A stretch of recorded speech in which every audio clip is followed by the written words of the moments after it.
I never thought I would be telling this story. Even now, sitting here with a cup of chamomile tea warming my hands, watching the autumn leaves drift past my kitchen window, I still have trouble believing everything that happened. But it did happen. Every single moment of it.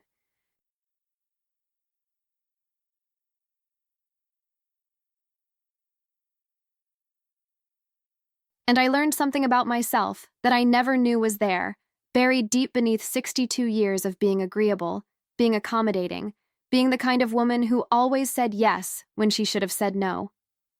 My name is Margaret, Margaret Ellen Whitfield, but everyone has always called me Maggie.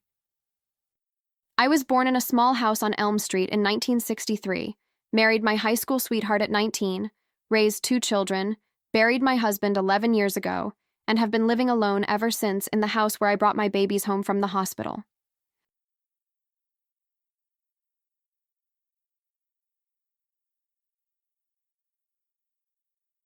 The house where I learned to make my grandmother's apple pie, standing on a step stool so I could reach the counter while she guided my small hands through the dough. The house where Harold took his last breath, holding my hand and telling me he loved me, his voice barely a whisper but still strong enough to reach my heart. This house has seen everything. The good, the bad, and everything in between. It has witnessed birthday parties and funeral receptions, Christmas mornings filled with laughter and quiet evenings filled with tears.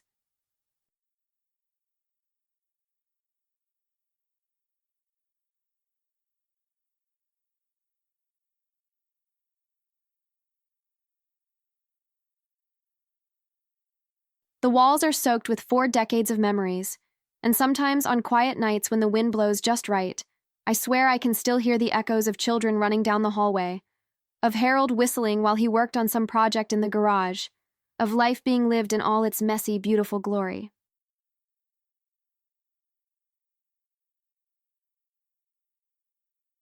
But what my son did that Tuesday afternoon in October, that was something I never could have imagined. Not in a million years. Not from the boy I nursed through chicken pox and helped with his math homework and cheered for at every single baseball game. Not from the child who used to crawl into my bed during thunderstorms and tell me I was the best mommy in the whole wide world. Let me start from the beginning, because I think that is the only way this story will make sense. And maybe, if I tell it right, it will help someone else who is going through something similar. Maybe my pain can become someone else's wisdom. That is what I hope anyway. My son's name is Derek James Whitfield. He is 41 years old now, but when I close my eyes, I can still see him as a 5-year-old, running through the sprinkler in the backyard, laughing with that gap-toothed grin that could melt my heart faster than butter in a hot pan. He was always my sensitive one, my dreamer. The boy who would spend hours building elaborate Lego castles and then cry when his sister accidentally knocked them over.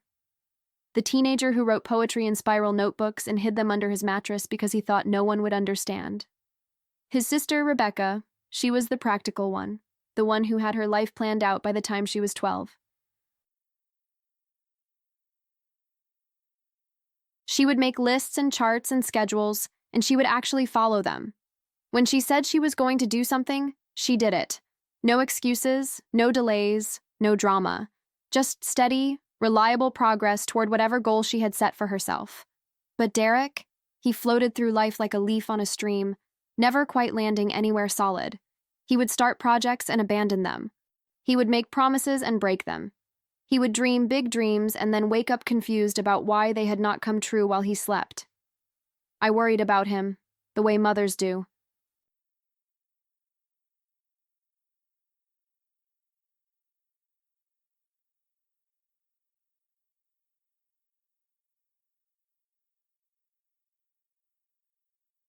That deep, gnawing worry that lives in your stomach and keeps you awake at 3 in the morning, wondering if you did something wrong, if you could have done something different, if your child's struggles are somehow your fault.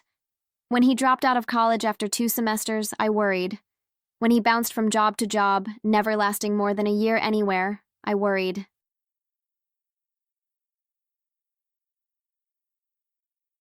When he got his first girlfriend pregnant and then left her before the baby was born, claiming he was not ready for fatherhood, I worried and I cried and I prayed.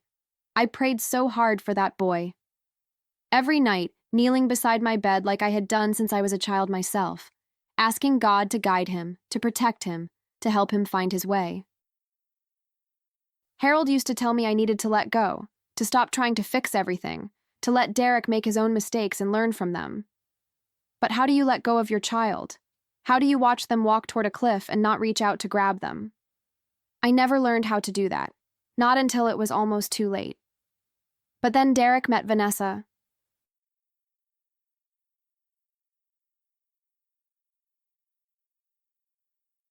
Vanessa Monroe came into Derek's life like a thunderstorm, sudden and overwhelming and impossible to ignore. She was beautiful. There was no denying that. Dark hair that fell in waves past her shoulders, sharp cheekbones that could have belonged to a model, the kind of confidence that made everyone in the room turn and look when she walked in.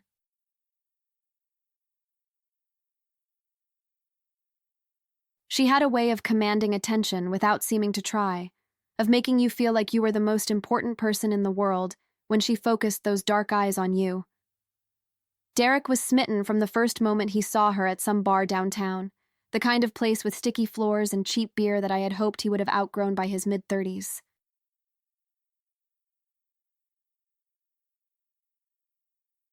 He called me the next morning, his voice breathless like a teenager's, words tumbling over each other in his excitement.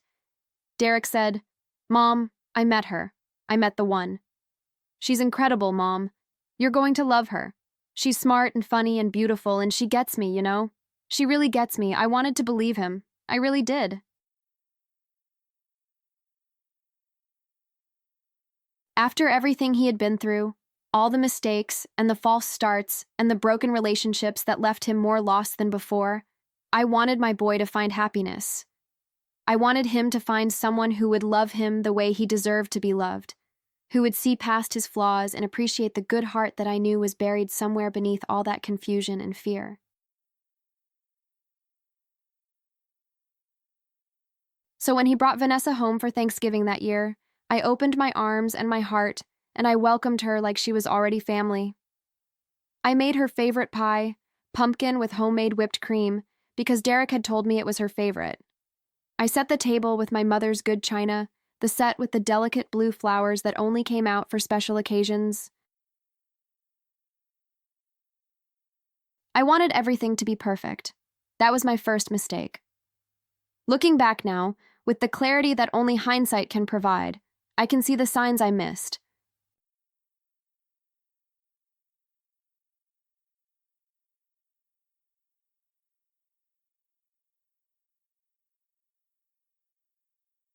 The way Vanessa's eyes would scan my house, lingering on the antique china cabinet that had been my mother's, the grandfather clock in the hallway that Harold's father had built by hand, the jewelry box on my dresser that held 40 years of anniversary gifts and birthday presents and little tokens of love.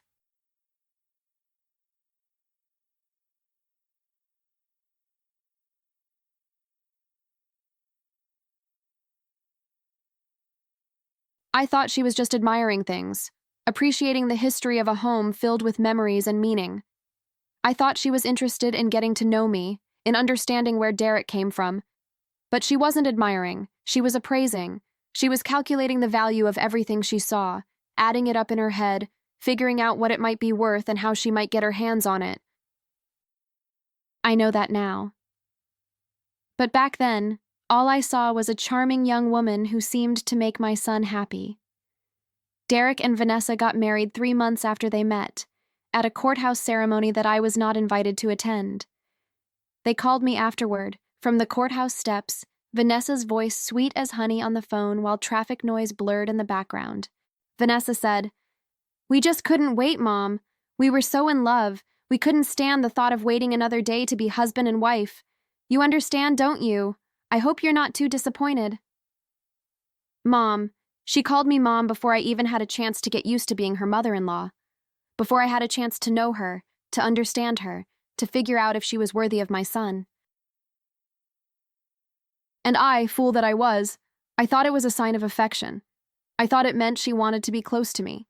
that she saw me as more than just an obstacle between her and Derek.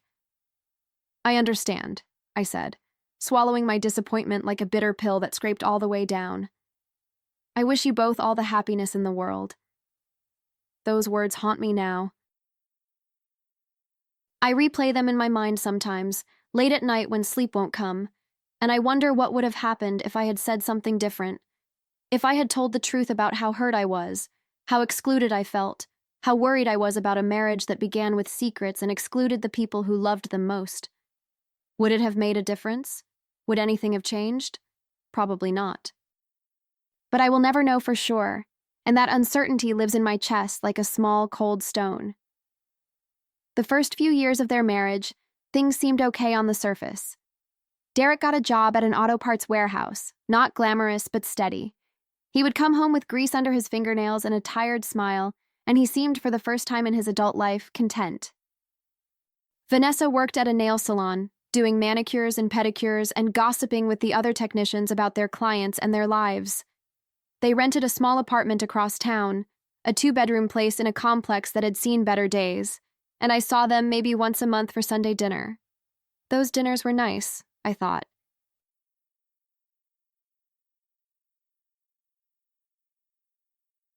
I would spend all day cooking, making Derek's favorite pot roast with carrots and potatoes, baking fresh rolls from scratch, preparing whatever dessert Vanessa had mentioned wanting the last time she visited. I wanted to spoil them, to show them love through food the way my own mother had shown me.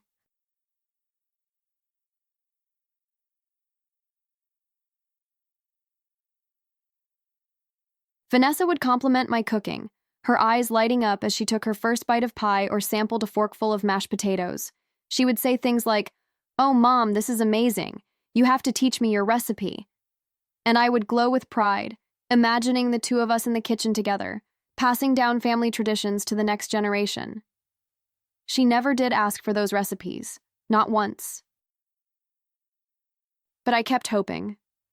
Derek would help me with little projects around the house, fixing a squeaky door or changing a light bulb I could not reach, or taking out the heavy bags of yard waste that always accumulated in the fall.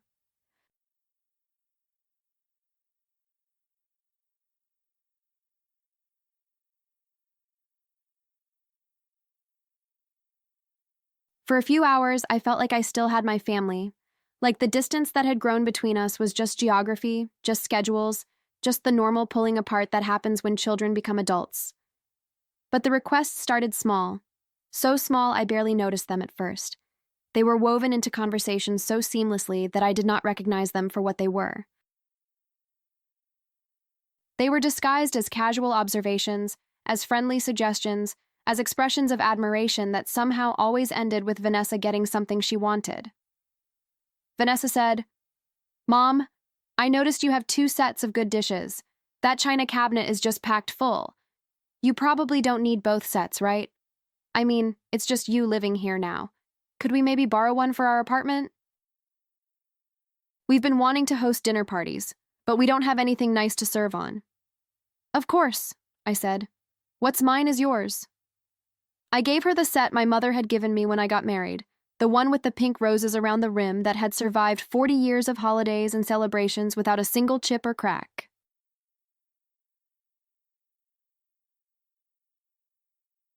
I wrapped each piece carefully in newspaper, packed them in boxes, and watched her load them into her car with a smile that did not quite reach her eyes.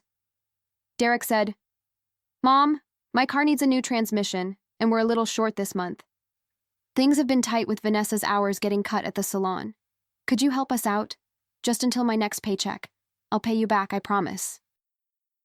"Of course," I said, writing a check for $800. I never saw that money again.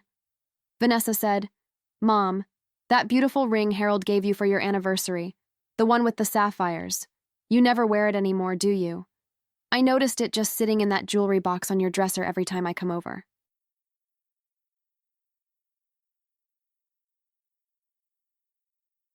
Don't you think it's sad, just sitting in a box, never getting to sparkle the way it was meant to? I could give it a good home. I could wear it and think of you every day. I hesitated on that one.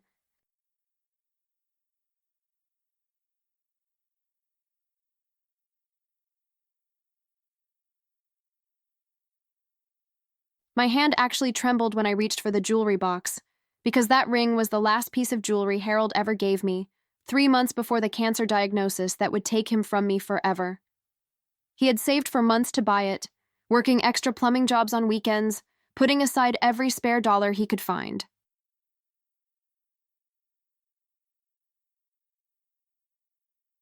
He had presented it to me on our 35th anniversary, down on one knee like he was proposing all over again, tears in his eyes as he told me that I was the best decision he had ever made.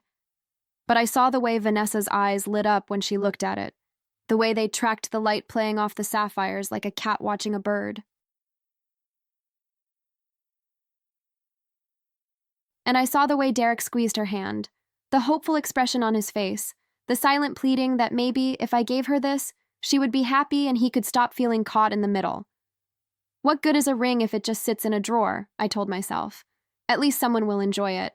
At least it will be out in the world, doing what beautiful things are supposed to do. Of course, I said. Of course, of course, of course. Those two words became my default setting, my automatic response to any request from my son or his wife. I said them so many times that I stopped even hearing them, stopped registering the weight of what I was giving away.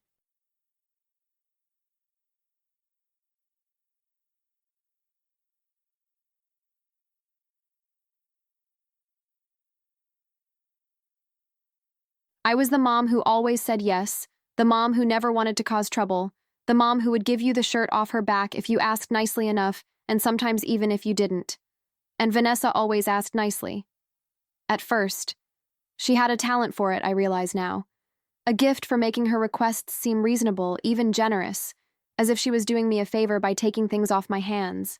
She would frame everything in terms of what was best for me, what would make my life easier, what would free me from the burden of all these possessions I surely did not need anymore. But the requests kept coming, like a tide that never receded, like a hunger that could never be satisfied no matter how much I fed it. Things changed dramatically after Harold's mother passed away 5 years ago. Dorothy had been in a nursing home for the last 3 years of her life, her mind gone to dementia, her body a shell that bore no resemblance to the vibrant, sharp-tongued woman who had welcomed me into her family all those decades ago.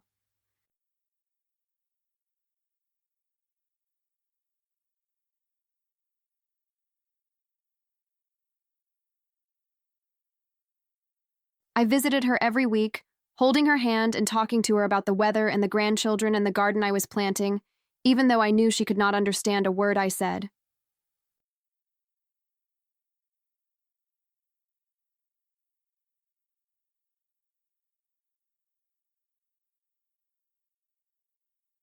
It was the least I could do for the woman who had taught me how to make Harold's favorite meatloaf, who had held me when I cried after my first miscarriage, who had loved me like a daughter from the very beginning.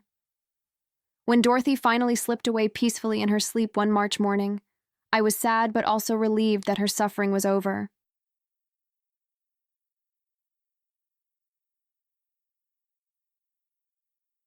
The funeral was small, just a handful of old friends and the family she had outlived, and I cried for the woman who had been more of a mother to me than my own mother had ever managed to be.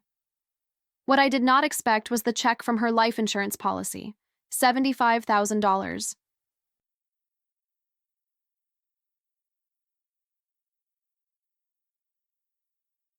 I stared at that check for a long time, sitting at my kitchen table with the official letter in one hand and the check in the other, trying to understand what I was seeing. Dorothy had named me as the beneficiary, not her own son, who had died in Vietnam before Derek was even born. I was stunned. Dorothy and I had always been close, but I never imagined she would leave me anything. She had always been frugal, always pinching pennies and reusing aluminum foil and complaining about the price of eggs. I had assumed whatever small savings she had would be eaten up by the nursing home costs, by the endless medical bills that accumulated at the end of a long life. I cried when I finally understood what she had done.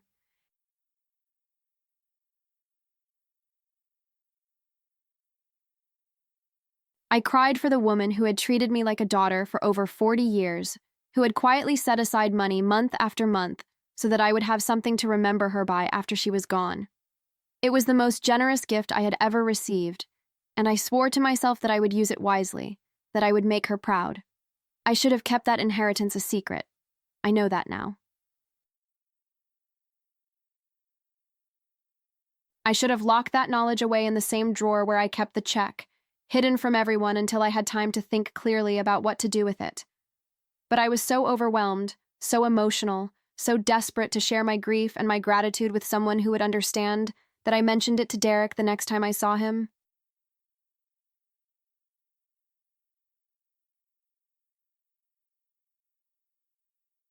I did not tell him the exact amount, just that Grandma Dorothy had left me some money, and I was thinking about using it to fix up the house, maybe update the kitchen that had not been renovated since the 1980s, maybe finally replace the roof that had been leaking every spring for the past 5 years.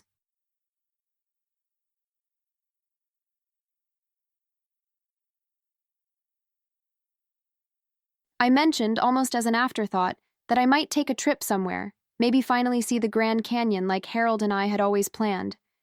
We had talked about it for years, saved a little money here and there, made tentative plans that always got postponed for one reason or another.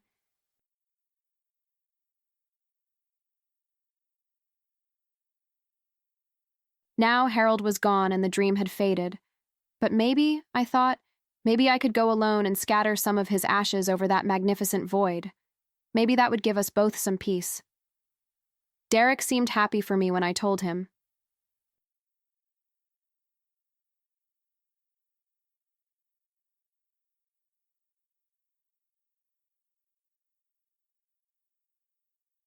He hugged me and said I deserved it, that Grandma Dorothy would have wanted me to enjoy the money, that I should do something nice for myself for once instead of always putting everyone else first.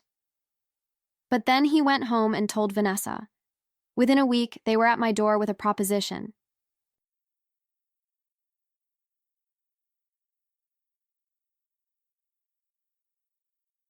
They showed up on a Sunday afternoon, which was unusual because they had stopped coming for Sunday dinners months ago. They had always claimed to be too busy, too tired, too something. But here they were, sitting in my living room with matching smiles that looked rehearsed, like they had practiced in front of a mirror until they got the expressions just right. Vanessa said, "Mom, we've been thinking. We've been doing a lot of talking, Derek and me, about our future and where we want to be in 5 years, in 10 years. And we've realized something important. We're ready to buy a house." "That's wonderful," I said, genuinely happy for them. Owning a home was a big step, a sign of maturity and commitment that I had begun to worry Derek would never achieve. Vanessa said, "But here's the thing. We're having trouble getting approved for a mortgage. Our credit isn't great, you know how it is. We had some financial difficulties a few years ago that we're still recovering from. But if you could help us, if you could co-sign the loan or maybe lend us the down payment, we could finally have a place of our own, a real home. Not just an apartment with thin walls and noisy neighbors and a landlord who never fixes anything." She leaned forward, her eyes bright with something that looked like excitement but felt like calculation. Vanessa said, "Imagine it, Mom. A house with a yard where we could have barbecues in the summer, where you could come visit and stay in the guest room instead of driving back and forth, where we could plant a garden and have a dog and maybe even someday raise children. Wouldn't that be wonderful?" She painted such a pretty picture with her words. I could see it in my mind. All of us gathered around a picnic table on a sunny afternoon, laughing and eating hot dogs and being a family.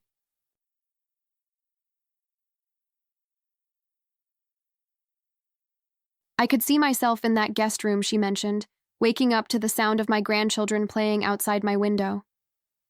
I could see Derek, finally settled, finally stable, finally the man I had always believed he could be.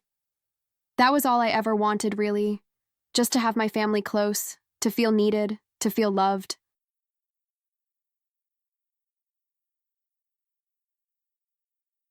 Just to know that all those years of sacrifice and worry had been worth something in the end. I gave them $20,000. I want to be clear about something here, because I have told this story to a few people since then, and they always look at me with that particular expression that means they think I was a fool.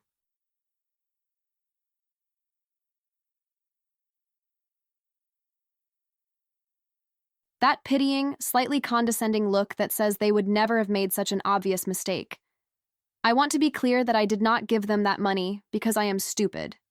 I am not stupid. I have a college degree in accounting that I earned while working full-time and raising 2 children.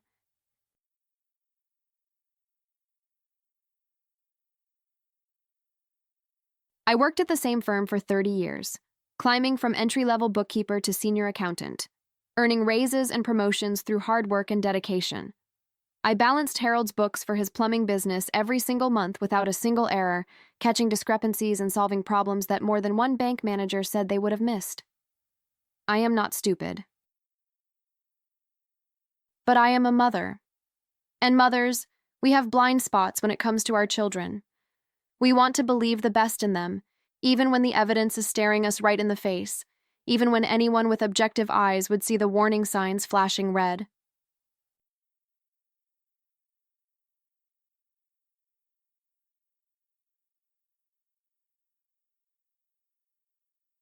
We make excuses, we rationalize, we tell ourselves that this time will be different, that all they needed was one more chance, one more helping hand, one more demonstration of our faith in them.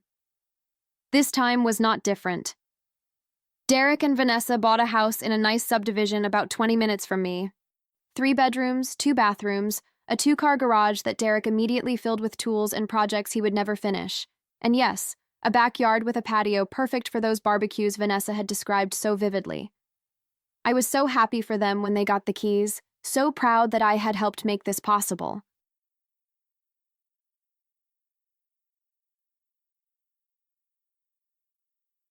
I helped them move in over a long weekend, bringing boxes and cleaning supplies and a casserole for their first dinner in their new home.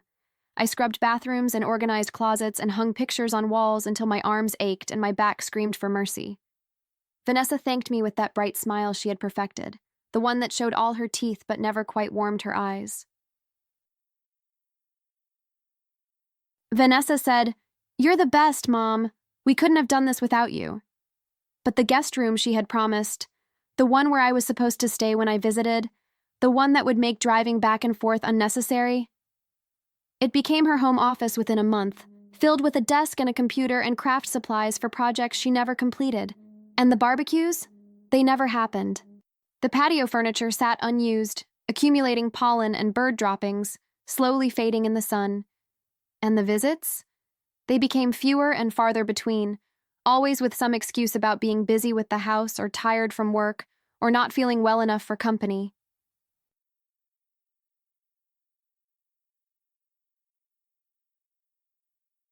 I would call and offer to come help with whatever project they had mentioned, and Vanessa would sigh and say that it just wasn't a good time. Maybe next weekend, maybe next month. The requests for money, though, those kept coming like clockwork, like they were running a business and I was a client they billed regularly.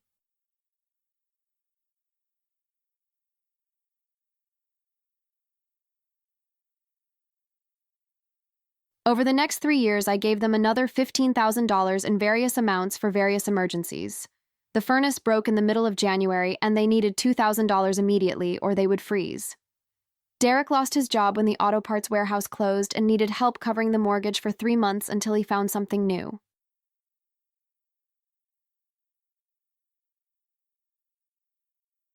Vanessa's car was totaled in an accident, hit by a teenager running a red light, and the insurance did not cover all the replacement costs because she had been driving an older model that had depreciated below what they owed. There was always something. Always another crisis, another emergency, another situation that required immediate financial intervention. And every time they asked, they made it sound so reasonable, so temporary, so absolutely essential that I could not possibly say no without being a heartless monster who wanted her own son to suffer. And I always said yes. Rebecca, my daughter, she saw what was happening long before I did.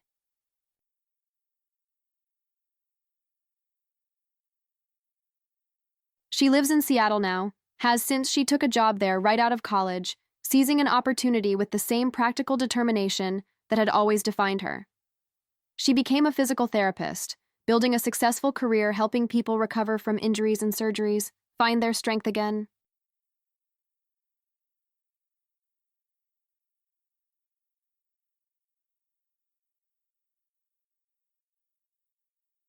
She married a wonderful man named Paul who treats her like a queen, who brings her coffee in bed every morning and tells her she is beautiful even when she has the flu. She is the success story of my family, the one who made all the right choices, who planned her life carefully and then executed that plan with precision. And she was furious at what Derek and Vanessa were doing.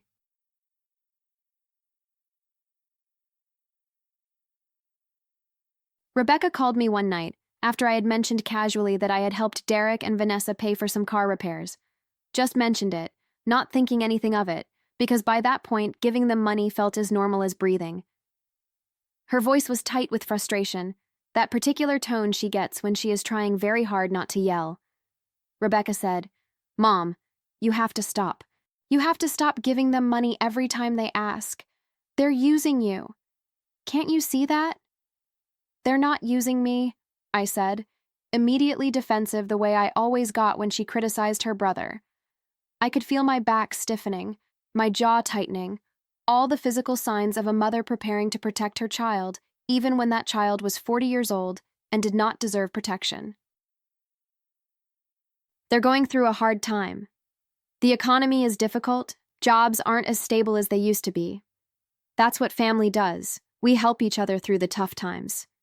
Rebecca said, "When's the last time they helped you? When's the last time Derek came over to fix something or mow your lawn or just sit and have coffee with you without asking for something?"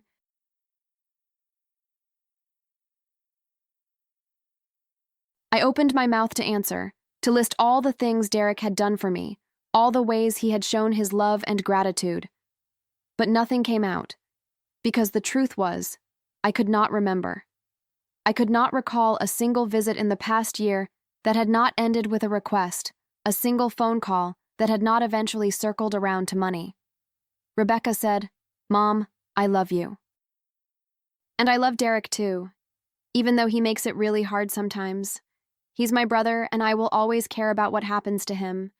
But you are being taken advantage of, and it breaks my heart to watch it happen from 2,000 miles away while I can't do anything to stop it.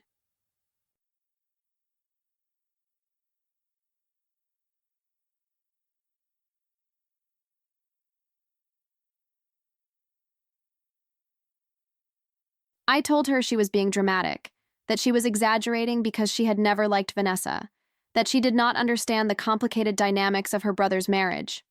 I told her to mind her own business, to focus on her own life, to stop trying to control what happened in mine. I said a lot of things that night that I regret.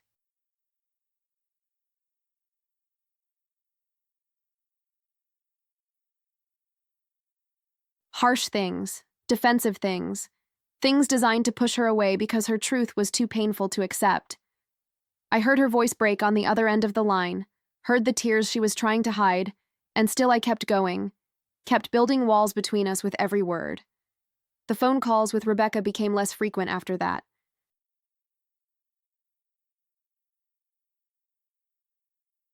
She was hurt, and I was stubborn, and the distance between Seattle and my little town felt bigger than ever before.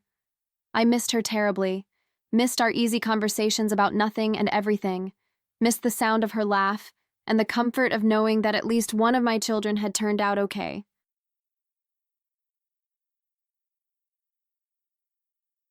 But I did not know how to bridge the gap we had created without admitting she had been right all along. And I was not ready to do that. Pride. That is another weakness of mine. I have always had too much of it, too much investment in being right, in being the one who knows best, in maintaining the image of a woman who has everything under control.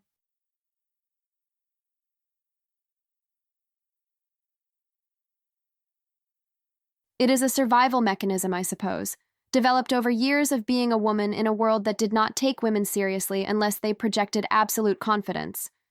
But it has also been my undoing more times than I can count. Things came to a head last October. I had been having some health issues, nothing too serious, just the usual aches and pains that come with getting older.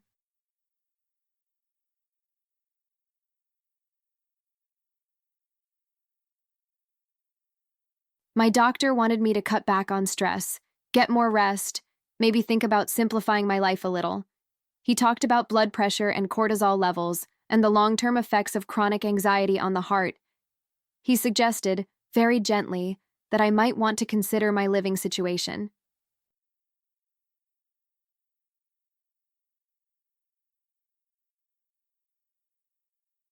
I had been considering, just considering in the vague way you consider things that feel too overwhelming to actually do. The idea of selling the house and moving into one of those nice senior communities that had been springing up around town. The kind of place where they have activities and meals and someone to call if you fall in the middle of the night.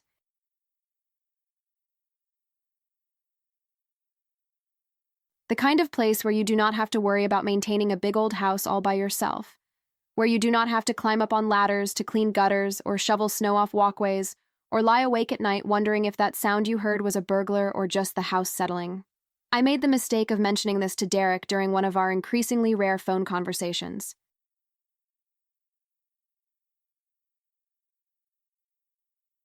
Within 24 hours, Vanessa was at my door. She did not call first, did not ask if it was a good time, just showed up with that practiced smile and a plate of cookies she had clearly bought from the bakery and transferred to a different container to make them look homemade. Vanessa said, "Mom, Derek told me you're thinking about selling the house. That's such a big decision. Such a huge life change. You shouldn't have to deal with all that stress and complexity by yourself. Let us help you." "Help me how?" I asked, a small alarm beginning to sound in the back of my mind. An alarm I had ignored too many times before. Vanessa said, "Well, we've been doing some research, Derek and me, looking into the real estate market, talking to some people who know about these things. And we think the smartest thing, the thing that would be best for everyone involved, would be for you to sell the house to us." She said it so casually, like she was suggesting we order pizza for dinner, like it was the most obvious solution in the world. Vanessa said, "We'd give you a fair price, of course. Whatever the market value is, we wouldn't try to cheat you."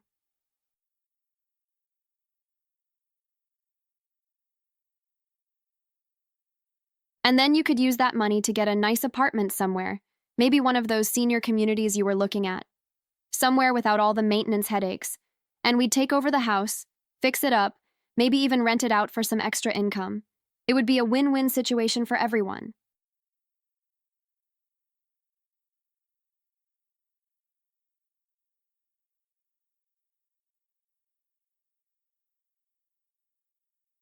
She smiled when she said it, that bright, confident smile that had charmed my son all those years ago. But something in her eyes made me uneasy. Something hungry. Something that looked too much like triumph. Like a hunter who has finally cornered her prey after a long chase. "I need to think about it," I said, and watched her smile flicker, just for a moment before she recovered. Vanessa said, "Of course. Take all the time you need. But don't wait too long, Mom. The market is hot right now, and you don't want to miss the window. These things can change so fast, you know?" After she left, I sat at my kitchen table for a long time, longer than I had sat anywhere in years. I looked around at the walls that had witnessed my entire adult life. The wallpaper with the tiny yellow flowers that I had picked out with Harold when we first moved in, arguing playfully about patterns until we found one we both loved. The marks on the door frame where we measured the kids' heights every birthday, the penciled lines climbing higher year after year until they finally surpassed my own.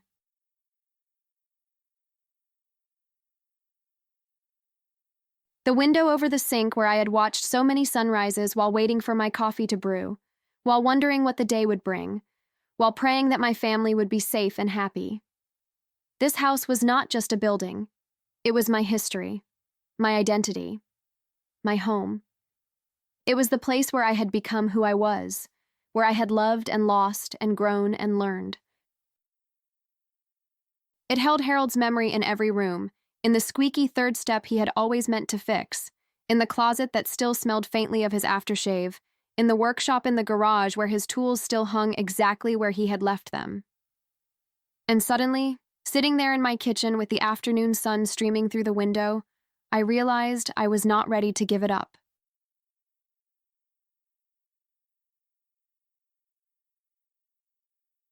Not to Derek and Vanessa, not to anyone.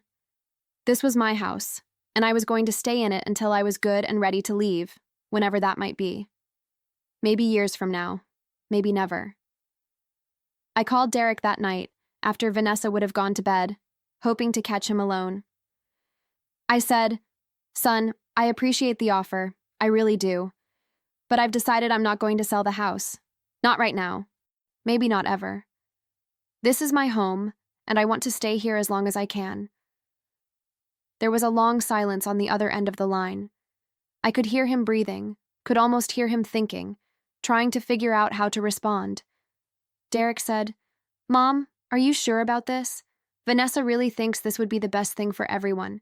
She's been researching the market and she says now is the perfect time to sell. You could get top dollar." I said, "I'm sure, Derek. This is my decision to make, and I've made it. I hope you and Vanessa can respect that." Another long silence. Then Derek said, "Okay, Mom, whatever you want, it's your house." But his voice was different, cold in a way I had never heard before, distant.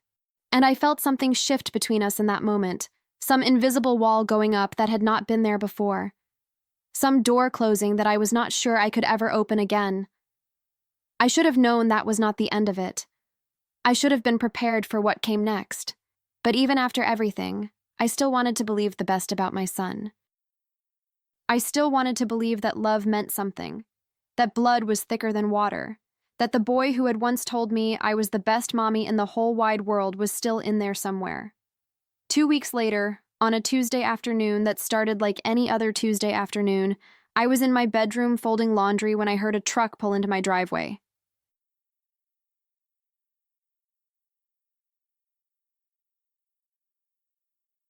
A big truck, the kind with the cab and the box attached, the kind you rent from one of those moving companies when you are relocating your whole life from one place to another.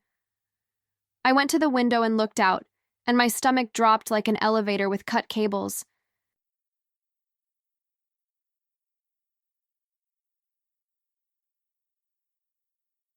There was Derek climbing out of the driver's seat, and Vanessa, hopping down from the passenger side, both of them looking up at my house with expressions that I could not quite read from this distance.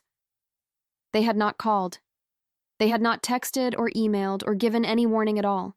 They were just there, walking up my driveway like they owned the place, like they had every right to be here. I went to the front door and opened it before they could knock. I wanted to meet them on my feet, not cower inside wondering what was happening. "What's going on?" I asked. "What's with the truck?" Derek would not meet my eyes. He stared at his shoes, at the porch railing, at anything and everything except my face.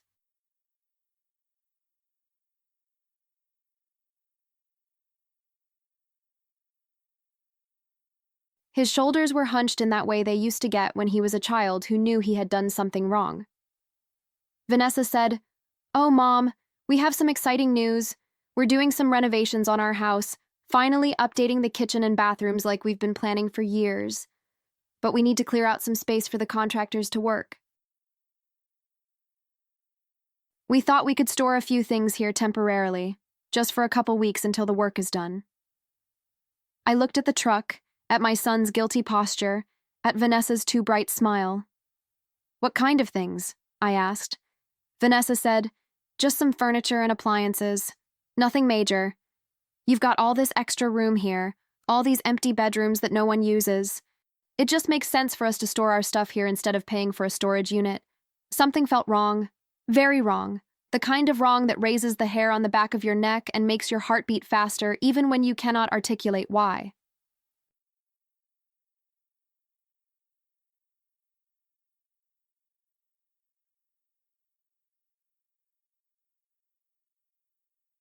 But Derek was already walking past me into the house, and Vanessa was right behind him. And before I could process what was happening, they were in my kitchen, looking around like they were casing the place for a robbery. Vanessa said, "You know what, Mom? Since we're here anyway, why don't we help you out with a few things? I've been worried about you living alone with all these old appliances."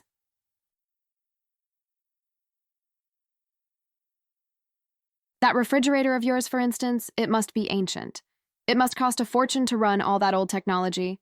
We could take it off your hands and you could get a nice new efficient one. We'd be doing you a favor, really. That refrigerator was only 5 years old.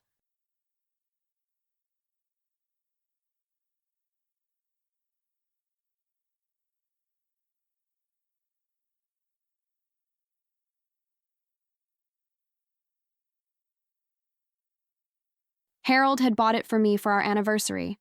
One of those fancy French door models with the ice maker and the water dispenser, the kind I had always admired in magazines but never thought I would own. It was the nicest appliance I had ever had in my kitchen. It still worked perfectly. My refrigerator is fine, I said. I don't need a new one. Vanessa ignored me completely.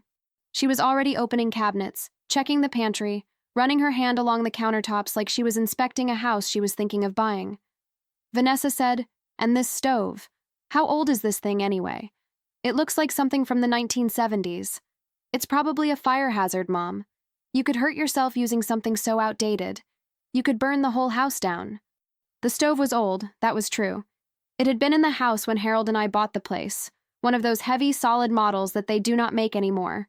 But it still worked perfectly, every burner lighting on the first try, the oven maintaining temperature as accurately as the day it was installed.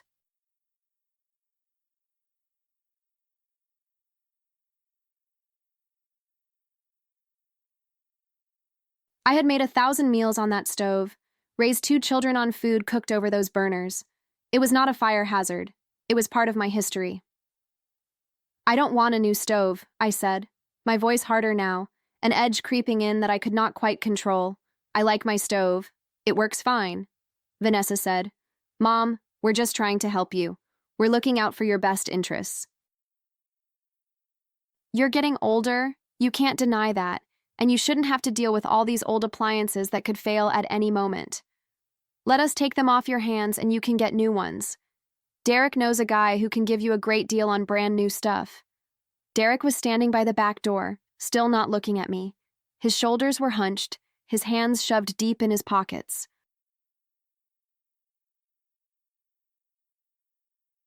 He looked like a little boy again, the way he used to look when he had broken something or gotten in trouble at school and was waiting for me to find out, waiting for the hammer to fall. "Derek," I said, "what's really going on here?" He finally looked up, and I saw something in his eyes that I had never seen before. Not shame, not guilt. Desperation. Raw and naked and terrible. Derek said, "Mom, we need the stuff, okay? We're in trouble. Real trouble. Vanessa lost her job 3 months ago, and I got my hours cut in half, and we're behind on the mortgage, and the bank is threatening to foreclose. We need money. Fast. We need to sell some things or we're going to lose everything." My heart cracked right down the middle. I could almost hear it, the sound of something breaking that had been whole for 60 years. "Why didn't you tell me?" I asked. "I could have helped. I would have helped. You know I always help you." Vanessa said, "We don't want your help, Mom. We want what's fair. We want what's owed to us." I stared at her. "What's owed to you?" I repeated the words slowly, trying to understand them, trying to make them make sense. Vanessa said, "Derek is your son, your only son, and you've got this big house sitting here, all these nice things, money in the bank probably. Meanwhile, we're struggling just to keep a roof over our heads. That's not fair. That's not how family is supposed to work."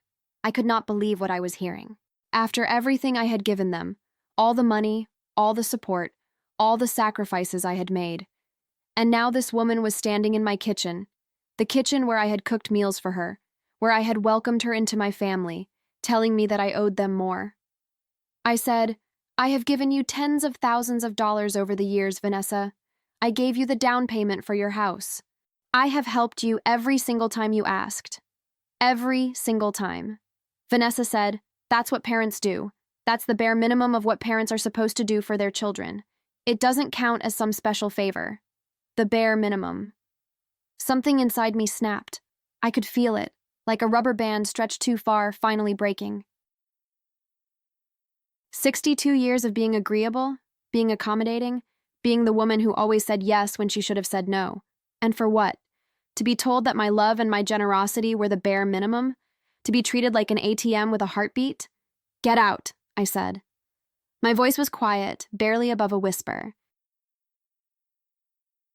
But something in it must have been different, must have carried a weight that my words had never carried before, because both Derek and Vanessa froze where they stood. I said, "Get out of my house. Right now." Vanessa laughed, but it was a nervous laugh.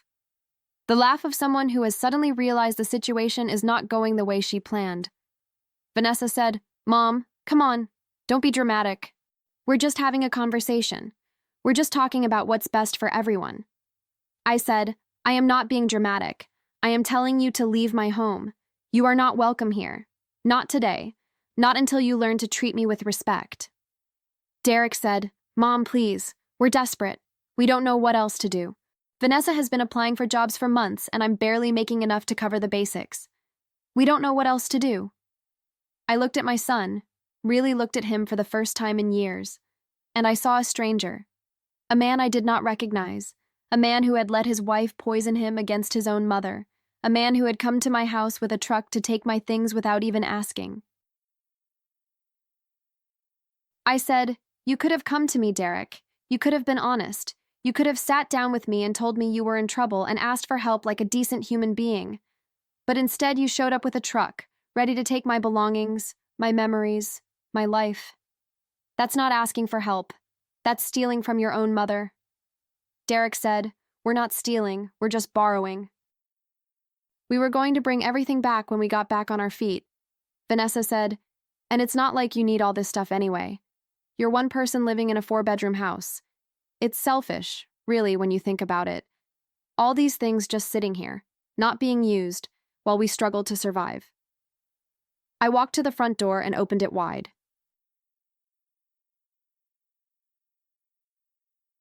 The autumn air rushed in, cool and crisp and carrying the scent of fallen leaves. I said, "Leave, now, or I will call the police and have you removed." Vanessa rolled her eyes like a teenager being told she could not stay out past curfew. Vanessa said, "You're overreacting. This is ridiculous. Fine, we'll go for now. But don't come crying to us when you're sitting here all alone with no one to take care of you. Don't expect us to pick up the phone when you've fallen and you can't get up." Derek hesitated at the door. For one moment, one brief, shining moment, I thought maybe he was going to apologize. Maybe he was going to come to his senses, shake off whatever spell Vanessa had cast on him, be my son again. But then Vanessa grabbed his arm and pulled him toward the door, and he went with her like a puppet on strings, like a man who had given up any pretense of having a will of his own. At the threshold, Derek stopped and looked at me over his shoulder. Derek said, "I'm sorry, Mom." But he did not sound sorry. He sounded annoyed, inconvenienced. Like I was the problem, like my refusal to be robbed was just another obstacle in his difficult life. They left. I watched the truck pull out of my driveway and disappear down the street, and then I closed the door and locked it and stood there in my hallway shaking like a leaf in a hurricane. I had done it. I had said no. For the first time in years, maybe for the first time in my whole relationship with my son, I had stood up for myself. But I knew in my bones that this was not over, not by a long shot. I barely slept that night. Every creak of the house made me sit up in bed, heart pounding. Every car that drove past made me tense, waiting for it to pull into my driveway. I kept getting up to check the locks on the doors and windows, to peer out through the curtains at the empty street, to make sure no one was trying to get in. It was irrational, I knew. Derek was not a criminal. He was not going to break into my house in the middle of the night like some common burglar. He was my son, the boy I had raised, the child I had loved with everything I had. But I did not know who Derek was anymore. The boy I had raised would never have done what happened today. That Derek would never have let his wife talk to me that way. That Derek would never have shown up with a truck to take my things without asking. That Derek would have been horrified at the very suggestion. Something had happened to my son.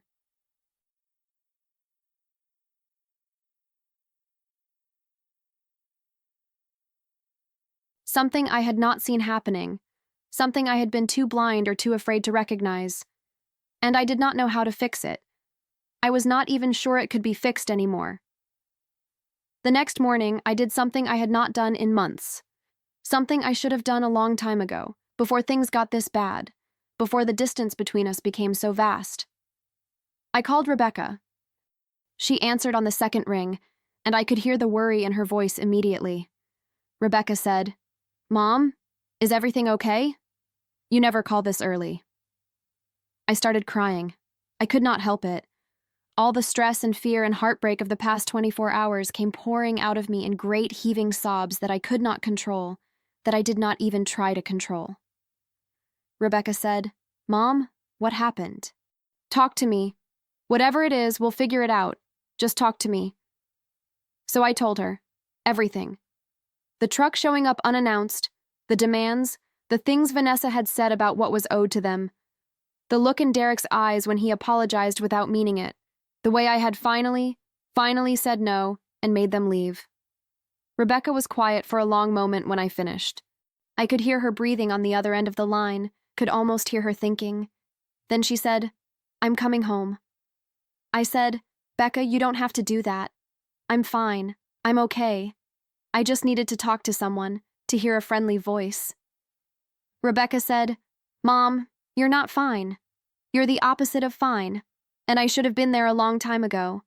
I let you push me away because it was easier than fighting, because I was afraid of making things worse. But that stops now. I'm booking a flight today." I said, "What about your job? What about Paul?" Rebecca said, "Paul will understand. He loves you too, Mom, and he's been worried about this situation for as long as I have. And I have plenty of vacation days saved up, more than I know what to do with. This is more important than any job. You are more important." I cried harder at that. Cried for the daughter I had pushed away, for the relationship I had damaged with my stubbornness, for all the time we had lost because I was too proud to admit I was wrong. I said, "I'm sorry, Becca. I'm so sorry I didn't listen to you. You were right about everything. You were right, and I was too stupid and stubborn to see it." Rebecca said, "Mom, I don't care about being right. I never cared about being right. I just care about you. I just want you to be safe and happy. Now go make yourself some tea and try to relax. I'll text you my flight information as soon as I have it."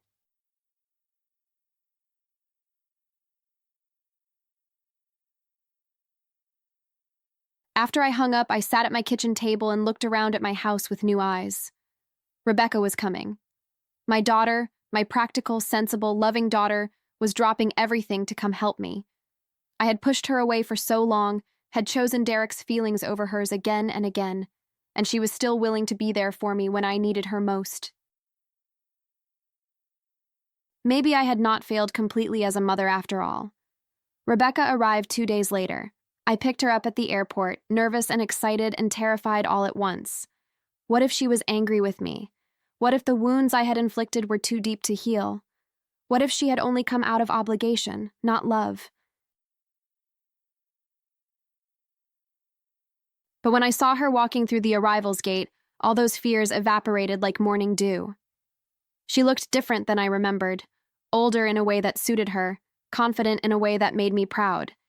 And when she saw me, her face broke into a smile that told me everything I needed to know.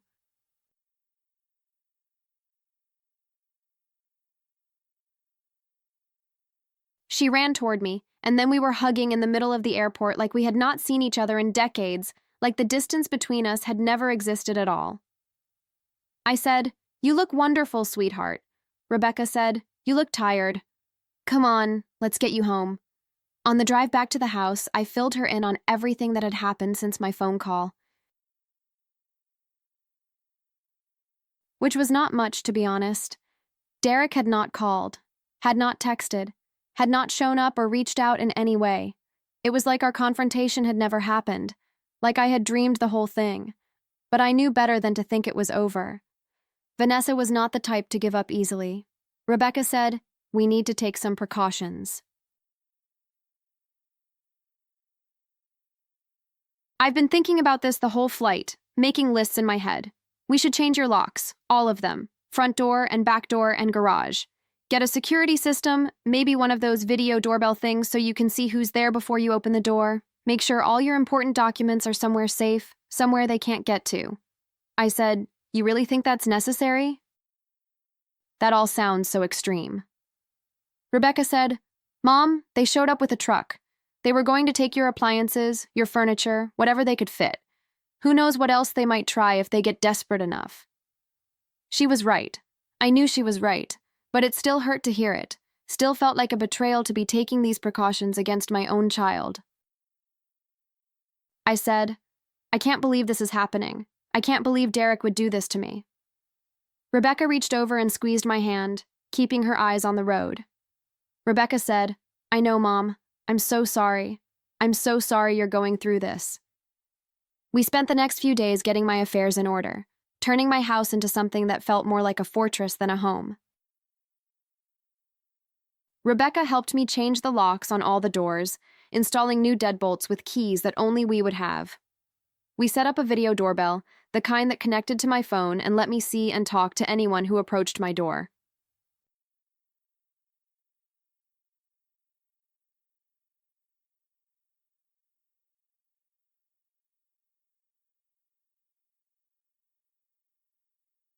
We went to the bank and made absolutely sure that Derek and Vanessa were not listed on any of my accounts, that they had no way to access my money without my knowledge.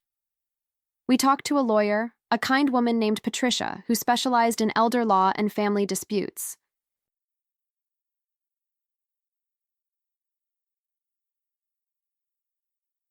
She helped us review my will and make some changes, helped us understand my rights, helped us create documentation of everything that had happened in case we needed it later.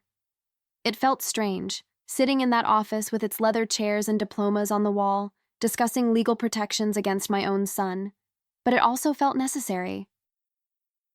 I was protecting myself, maybe for the first time in my life. On the 4th day of Rebecca's visit, Derek finally made contact.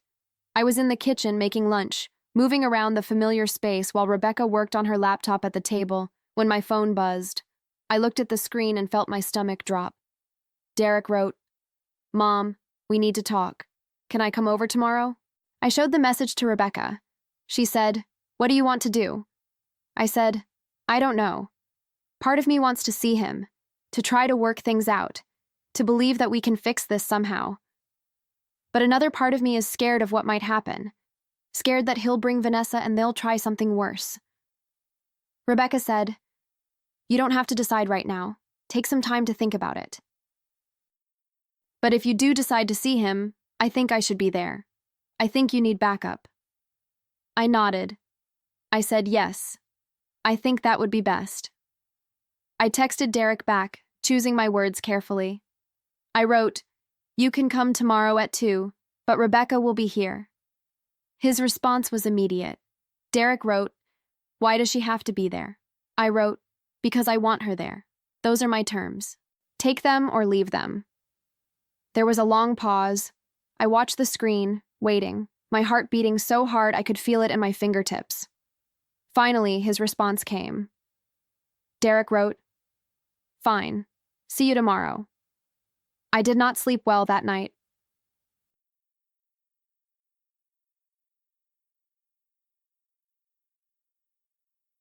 I lay in bed staring at the ceiling, running through every possible scenario in my mind, every possible thing Derek might say, and every possible way I might respond. I rehearsed speeches I would probably never give. I imagined reconciliations that would probably never happen. I prepared myself for the worst while hoping for the best. The next afternoon, Derek arrived at exactly 2 o'clock. I watched him pull into the driveway on the video doorbell, watched him sit in his car for several minutes before finally getting out.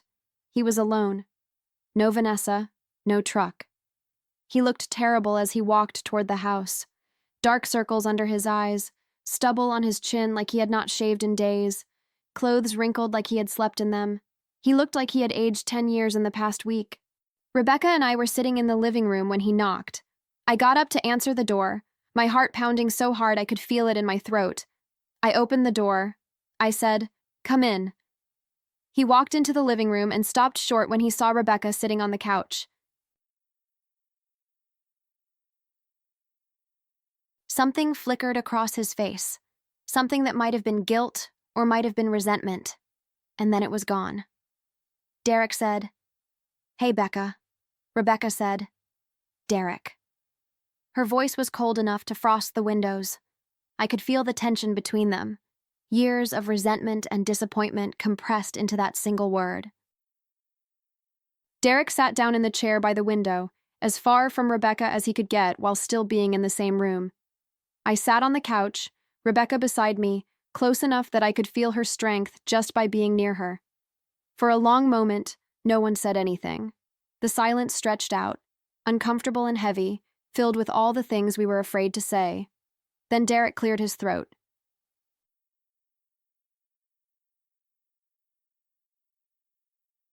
Derek said, "Mom, I'm sorry about last week. I should never have done what I did. It was wrong." I said, "What exactly are you sorry for, Derek?" He looked at me, surprised by the question. Derek said, "For showing up the way we did, with the truck. For trying to take your stuff without asking. All of it. I'm sorry for all of it." I said, "And what about the things Vanessa said to me? About how I owe you? About how I'm selfish for living alone in my own house?" Derek's jaw tightened. Derek said, "Vanessa was just stressed. She didn't mean it. She's been under a lot of pressure and she said things she shouldn't have." Rebecca laughed, but there was no humor in it. Rebecca said, "Of course she meant it. She meant every word. That woman has been manipulating you for years, Derek. She's turned you against your own family, against the mother who has done nothing but love and support you your entire life." Derek said, "Don't talk about my wife like that." Rebecca said, "Someone needs to. Mom won't do it. She's too nice. She always wants to see the best in people. But I'm not nice, Derek. I'm realistic. And I'm telling you the truth that no one else will tell you. Vanessa is using you. She's been using you since the day she met you, and she's using you now." Derek stood up so fast his chair scraped against the floor. Derek said, "I didn't come here to listen to this." I said, "Then why did you come here, Derek?"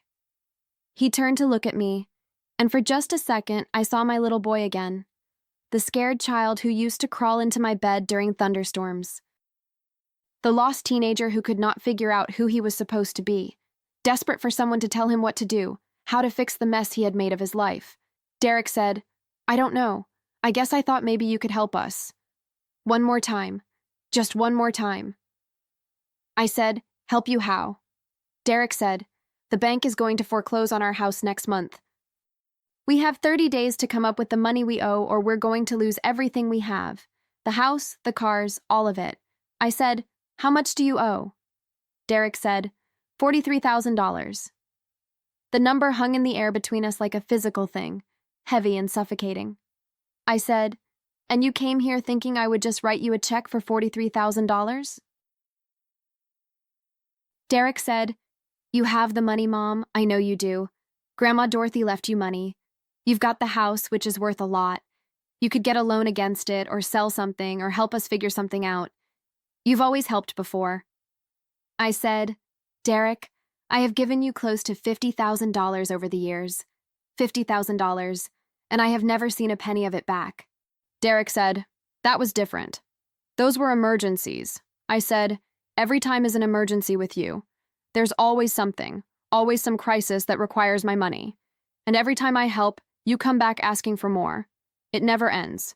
It will never end." Derek's face crumpled like paper in the rain. Derek said, "So that's it? You're just going to let us lose our house? You're going to let your own son become homeless?"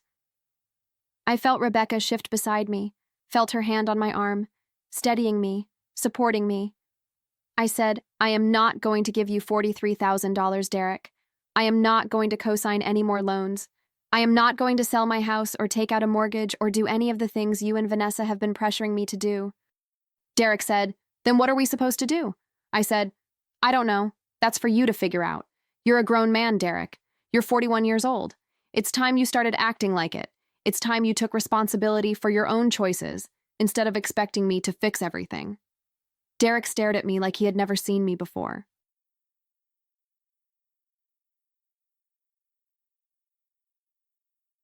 Like I was a stranger who had somehow ended up in his mother's living room. Derek said, "I can't believe this. My own mother, turning her back on me when I need her most." I said, "I am not turning my back on you. I will always love you. Nothing you do can ever change that. But love doesn't mean giving you everything you want. Sometimes love means saying no. Sometimes love means letting you face the consequences of your choices, even when it breaks my heart to watch. Derek shook his head slowly. Derek said, Vanessa was right about you. She said you'd never help us, not when it really mattered. She said you only care about yourself, about your precious house and your comfortable life. Rebecca stood up. Rebecca said, That's enough, Derek. You need to leave. Derek said, Stay out of this, Rebecca. This is between me and Mom. Rebecca said, No, it's not. Not anymore. You've spent years bleeding Mom dry while I watched from 2,000 miles away, too afraid to really do anything about it, too afraid of making things worse. But I'm here now, and I'm not going to let you guilt her into giving you more money. Not today. Not ever again. Derek turned to me one last time. Derek said, Are you really going to let her talk to me like this? Are you going to choose her over your own son? I stood up too. My legs were shaking, but my voice was steady. I said, Yes, because everything she's saying is true. And maybe, if you stopped being defensive long enough to really listen, you would hear the truth in it too. Derek's face went red with anger. Derek said, You know what? Fine. Keep your money, keep your precious house and your comfortable life, but don't expect to see your grandchildren ever again. Don't expect me to bring my kids around someone who treats their father like this. He did not have children. Vanessa did not want them. She had made that clear early in their marriage. But Derek knew the idea of grandchildren was something I had always dreamed about, always hoped for. He was trying to hurt me with words since he could not hurt me any other way. And it worked. The pain was sharp and immediate. Derek said, And when you're old and alone and sick, don't come crying to me. Don't expect me to take care of you when you've made it clear how little you care about taking care of me. You made your choice, Mom. Now live with it. He stormed out of the house, slamming the door behind him so hard the windows rattled in their frames. I sank back onto the couch. I was trembling all over, shaking like I had just run a marathon. Rebecca sat down beside me and wrapped her arms around me, holding me while I cried. Rebecca said, You did the right thing, Mom. I know it doesn't feel like it right now. I know it feels like the worst thing you've ever done, but you did the right thing. I said, Did I? It feels like I just lost my son. It feels like I'll never see him again. Rebecca said, You didn't lose him. He lost himself a long time ago, and maybe you couldn't see it because you were too close, because you loved him too much to see clearly. Maybe now, without you to fall back on every time things get hard, he'll finally figure out how to stand on his own feet. Maybe this is the wake-up call he needs. I wanted to believe her. I desperately wanted to believe her.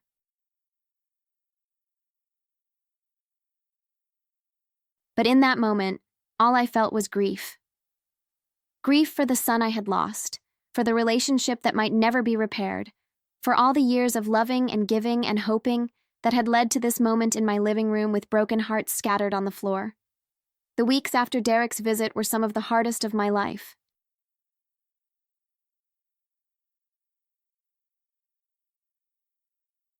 I kept expecting him to call, to apologize, to show up at my door with his hat in his hands asking for forgiveness.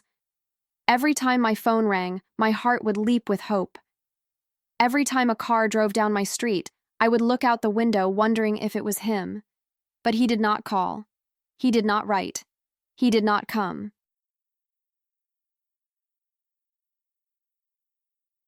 Rebecca stayed with me for 2 weeks before she had to get back to Seattle, to her job and her husband and her life.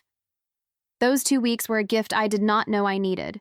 We talked for hours, really talked, the way we had not talked in years. I told her things I had never told anyone, about my fears and my regrets and my hopes for whatever time I had left. About the guilt I felt for how things had turned out with Derek, about the worry that I had done something wrong, that his problems were somehow my fault. And she listened. She did not judge. She did not lecture or criticize or tell me I had been stupid. She just listened, and sometimes she held my hand, and sometimes she cried with me. The day she left, We stood in the airport hugging for so long that people started to stare at us, probably wondering if we would ever let go. I said, "I don't know how to thank you for everything you've done, for coming all this way, for putting your life on hold to help me." Rebecca said, "You don't have to thank me, Mom. You're my mother. There's nothing I wouldn't do for you. Absolutely nothing." I said, "I love you so much, Becca. I'm sorry I didn't say that enough before. I'm sorry I let things get so complicated between us."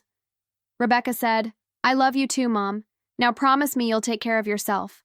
Promise me you'll call if anything happens, if Derek shows up again, or if you just need to talk to someone." I said, "I promise." I watched her walk through security and disappear into the crowd, and I felt a loneliness settle over me that was different from anything I had felt before. Not worse, exactly. Just different. The loneliness of someone who has finally stopped pretending everything is okay.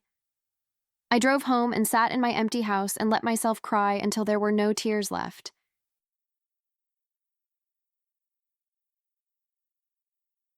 The next few months were a journey of small steps forward and occasional steps back.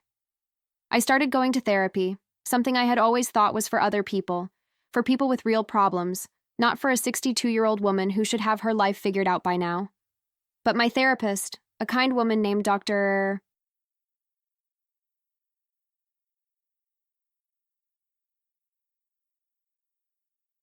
Chen, with gray streaks in her black hair and a gentle voice that made me feel safe, helped me see that asking for help is not weakness. It is strength.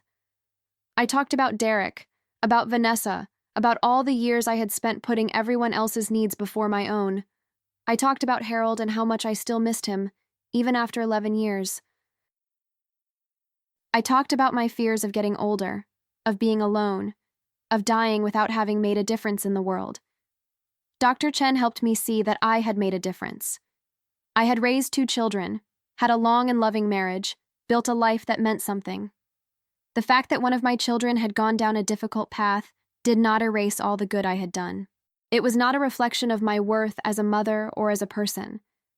She also helped me see that what had happened with Derek was not my fault. Yes, I had enabled him for too long. Yes, I should have set boundaries years ago instead of always saying yes. But the choices he made were his choices, not mine. I could not control him. I could only control myself. It was a hard lesson to learn at 62, but I learned it. I also started reconnecting with old friends, people I had pushed away during the years when all my energy went to Derek and Vanessa and their endless needs. My friend Gloria from church, who had been trying to get me to join her book club for years, my neighbor Martha, who was always asking me to come over for tea and homemade scones. My old colleague Susan, who I used to have lunch with every week before I retired. These women welcomed me back with open arms. They did not judge me for having been absent, did not ask uncomfortable questions about where I had been or why I had withdrawn. They were just happy to see me, happy to have their friend back. I joined the book club and discovered I still loved reading, still loved discussing ideas and characters, and the different ways a story could be interpreted. I had tea with Martha and learned about her grandchildren, her garden, her secret recipe for the scones that melted in your mouth. I went to lunch with Susan and laughed until my sides hurt at her stories about retirement life. And slowly, gradually, like spring returning after a long winter, I started to feel like myself again. One evening in February, about 4 months after Rebecca's visit, I got an unexpected phone call. I did not recognize the number, but something made me answer anyway. I said, "Hello?" A woman's voice said, "Is this Margaret Whitfield?" I said, "Yes, this is she. Who's calling?" The woman said, "My name is Lisa Donovan. I'm Derek's ex-girlfriend. We met once, a very long time ago. I don't know if you remember me. I did remember her." Lisa was the girl Derek had gotten pregnant and then abandoned when she was barely 20 years old, too young and too scared to face the responsibility he was running from.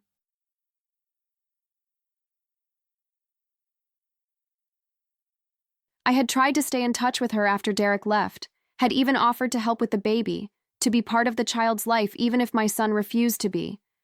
But she had moved away to be closer to her own family, and we had lost contact. I said, "Lisa? Of course I remember you. How are you?"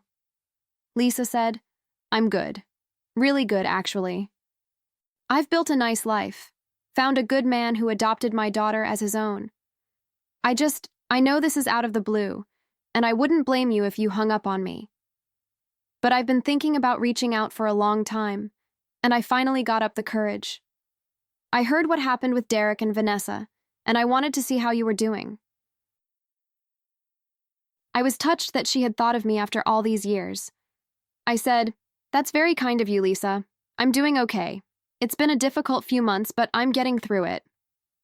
Lisa said, "I'm glad to hear that. You were always so kind to me, Mrs. Whitfield. Even when Derek was awful, even when he abandoned me, you never treated me like I was disposable. I never forgot that." I said, "Please call me Maggie." Lisa said, "Maggie, there's something else I wanted to tell you if you have a minute." I said, "Of course. I have all the time in the world." Lisa said, "My daughter, Emma, she's 20 years old now. She's in college studying to be a nurse, and she's been asking about her biological father lately, about his family, about you." I felt my heart skip a beat. I said, "She has?" Lisa said, "Yes. I've always told her about you, about how kind you were when I was pregnant, how you offered to help even when Derek wanted nothing to do with us. She knows you're a good person, Maggie." I said, "I don't know what to say." Lisa said, "Emma was wondering, if it's not too much to ask, if she might be able to meet you sometime. She's curious about where she comes from. She wants to know her family. All of it, even the complicated parts." I started crying. I could not help it. I said yes. Yes, I would love to meet her. I would love that more than anything in the world. Lisa laughed softly. Lisa said, "I'm so glad. I'll give her your number, and she can reach out whenever she's ready. Is that okay?" I said, "That's more than okay. Thank you, Lisa. Thank you for calling, for forgiving me for having such a terrible son, for giving me this chance." After I hung up, I sat there in my kitchen holding the phone and crying and laughing at the same time. A granddaughter. I had a granddaughter. All these years, I had thought that door was closed forever, that I would never know the child my son had abandoned. And now it was opening again. Emma called me a week later. She sounded nervous at first, her voice trembling slightly as she introduced herself. But as we talked, she relaxed, and I could hear the curiosity and warmth behind her words. Emma said, "My mom always spoke so highly of you, Grandma. I mean, is it okay if I call you that?" I said, "Yes, please. I would love that." Emma said, "She said you were the only one in Derek's family who was ever kind to her, the only one who treated her like a person instead of a problem."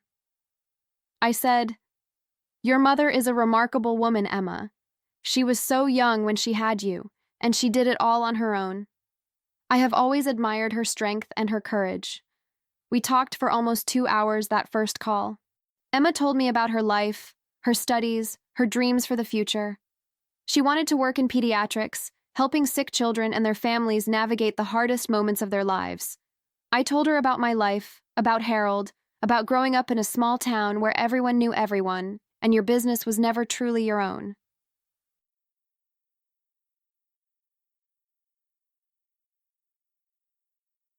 By the end of the call, I felt like I had known Emma my whole life. She came to visit me for spring break in March. I picked her up at the airport, and when I saw her walking through the arrivals gate, I gasped. She looked so much like Derek had at that age, the same dark hair and deep-set eyes, the same quiet intensity. But there was something different in her face, something that Derek had never had, a steadiness, a centeredness, a peace.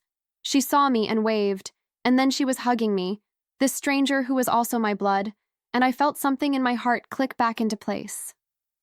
That week with Emma was one of the best weeks of my life. We talked and laughed and cried and ate too much of my cooking. She asked questions about everything, about her father as a child, about the family history, about what it was like to grow up in a different era. And on the last night, sitting on the porch watching the sunset, she asked me a question that has stayed with me ever since. Emma said, "Grandma, do you have any regrets? About how things turned out with my father? I thought about it for a long time before I answered. I said, I regret not setting boundaries sooner. I regret letting fear and guilt make my decisions for me. But I don't regret loving him, and I don't regret that you exist. You're the best thing that came out of all that pain. She reached over and took my hand. Emma said, Thank you for saying that. Thank you for being you. 1 year later, we all gathered at my house for Thanksgiving. Rebecca and Paul flew in from Seattle. Emma brought her boyfriend, and to everyone's shock, Derek showed up alone, having finally left Vanessa, having finally started to see the truth about his choices. We sat around my dining room table, the table where I had served 1,000 meals, and I looked at all these faces, my family. Broken in places, healing in others, but here, together. Derek stood up and said, Mom, I want to apologize. For everything. For all of it. You were right to say no to me. It was the wake-up call I needed. I reached across the table and took his hand. I said, I forgive you, Derek. Welcome home. That was 2 years ago now. As I sit here finishing my tea, I look around at the house I almost lost, the life I almost gave away. I learned something important during those dark months. I learned that it is never too late to change, never too late to set boundaries, to stand up for yourself, to demand respect from the people who claim to love you. And I learned that family is not just about blood, it is about choice. It is about showing up for each other, again and again, even when it is hard. My son showed up with a truck that October day, ready to take everything I had. And what I did the next day, and the next, changed everything. Sometimes the hardest thing you can do is say no to the people you love, but sometimes it is also the most loving thing you can do.